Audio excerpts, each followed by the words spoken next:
सो सबसे पहले this decision of yours to appear in this exam, that in itself is commendable. कोई आसान चीज़ नहीं होती है डिसाइड करना।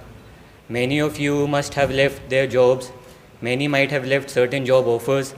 कुछ के लिए it might be something to prove themselves to the world, कुछ के लिए जो है it might be a fight against all sort of insecurities, कुछ इकोनॉमिक, कुछ फैमिली। सो ये जो आपके रीजंस हैं for coming, for aspiring for this service, this is something which is unique to you all. आप सबके अपने अपने रीजंस हैं, और ये reason I am telling you, this is going to play a very important factor in your journey, because ultimately this particular journey it is not easy. Everybody of us here knows that.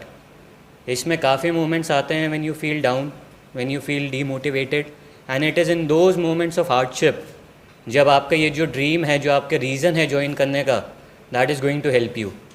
सो मैं सबसे पहले यही advice करूँगा कि this reason of yours that should be so powerful enough so that it gives you that energy, that power in order to sustain all the hard works that you have to put in, all the sacrifice that you have to make. So सबसे पहली बात ये।